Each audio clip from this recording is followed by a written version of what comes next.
Olivier Mérès, bonjour. Vous êtes chargé de cours à la VUB en neurosciences et vous êtes également spécialiste du sommeil au CHU Bruckmann. Vous venez de publier une étude par rapport aux insomnies que les Belges peuvent rencontrer depuis le début de la pandémie. Alors déjà, votre étude, elle a étudié quoi et qui? Donc, c'est une étude qui s'est présentée en deux phases. La première phase a été effectuée en fait quelques semaines après le début du premier confinement. Donc, on était vraiment début avril et elle a duré jusqu'à début juin, on va dire, la première récolte de données. Après, donc, les changements au niveau des mesures gouvernementales. Et ensuite, quand la deuxième vague a eu lieu, on a retesté, enfin, on a fait un questionnaire en ligne à partir du mois d'octobre jusqu'à mi-janvier. Et donc, on a récolté aussi d'autres informations biographiques. Et au total, on a touché environ un peu plus que 10 000 répondants sur l'ensemble du territoire. Et donc d'habitude, quel est le pourcentage de la population qui se plaint d'insomnie et aujourd'hui, quel est le pourcentage? Voilà, donc normalement, on peut retrouver dans la littérature des pourcentages qui fluctuent entre 7 à 8%, voire un peu plus dans certains cas selon les définitions jusqu'à 15%. Mais en général, la littérature parle d'un peu moins de 10% d'insomniaques chroniques.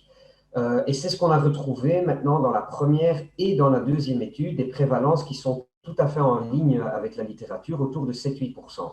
Mais l'augmentation des plaintes cliniquement significatives d'insomnie s'est démontrée relativement spectaculaire, surtout lors du deuxième confinement. Le premier confinement, on a déjà eu une augmentation de 7 à 8% jusqu'à 19%.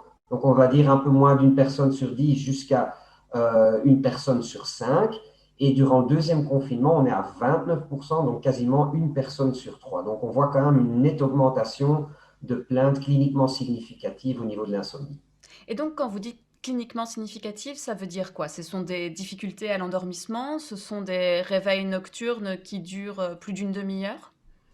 C'est cela. Donc, en fait, premièrement, il s'agit de plaintes modérées à sévères au niveau de la qualité du sommeil, donc un sommeil qui est perçu comme étant non récupérateur à ce moment-là, et qui peut être associé également à des difficultés d'endormissement, de maintien de sommeil et ou d'éveil matinaux précoces, avec un retentissement aussi sur le fonctionnement diurne.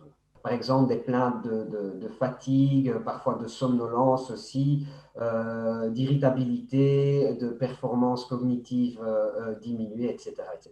Mais Donc surtout on se, l'humeur. Être de mauvaise humeur, c'est généralement le symptôme le plus prévalent, on va dire, de mauvaise nuit de sommeil. donc on se réveille le matin, on est encore fatigué. Je pense qu'on connaît tous ça en ce moment, effectivement. Est-ce que il y a des causes qui sont identifiables? Est-ce que vous avez vu aussi peut-être que quand certaines mesures gouvernementales devenaient plus strictes, est-ce qu'il y a eu une hausse de ces problèmes d'insomnie? Et en fait, durant le premier confinement, nous étions très génériques par rapport à ça. C'était par rapport à cette situation, comment est-ce que votre sommeil a changé.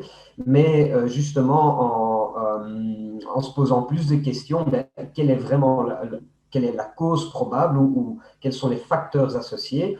On a posé des questions. Est-ce qu'il s'agit plutôt de stress, d'anxiété au sujet du virus? Ou bien globalement de mesures gouvernementales.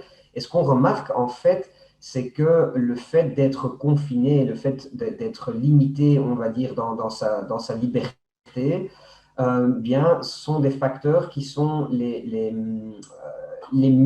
qui prédisent le mieux le développement des insomnies. Et donc, il s'agit de stress d'anxiété qui est lié à ces mesures gouvernementales, va-t-on dire, et également aussi des sentiments dépressifs, c'est-à-dire être démotivé, être anédonique, dirons-nous, être un peu tendu également par rapport à ces mesures.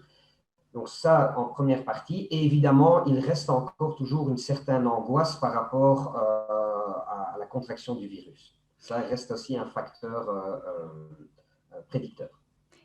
Il y a, également, plusieurs études qui ont démontré que si on restait, confiné à la maison, si on ne sortait pas pendant toute une journée, le corps également avait du mal, à s'endormir et en tout cas à tomber dans cet état.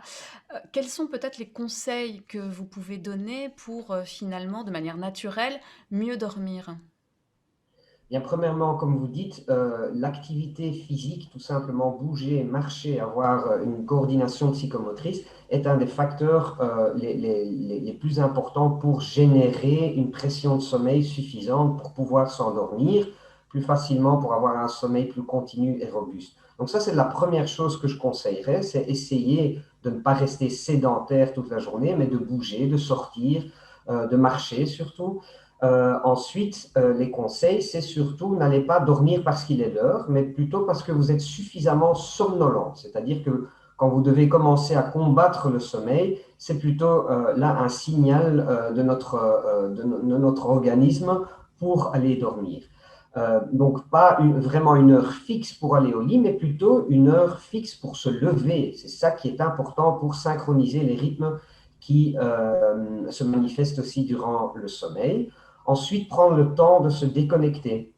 Donc, suffisamment se déconnecter des écrans et dans les états anxieux, dépressifs par rapport au Covid, se déconnecter aussi de toutes ces informations. Il est nécessaire vraiment de pousser sur le frein et d'attendre que la machine s'arrête, on va dire, avant de pouvoir aller dormir.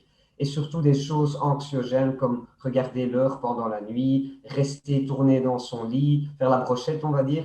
Non, levez-vous à ce moment-là, faites autre chose, quelque chose de passif et allez vous recoucher quand vous êtes suffisamment somnolent. Ça, ce sont des consignes comportementales à respecter. Olivier Mérez, je rappelle que vous êtes chargé de cours en neurosciences à la VUB et spécialiste du sommeil. Merci pour cet entretien.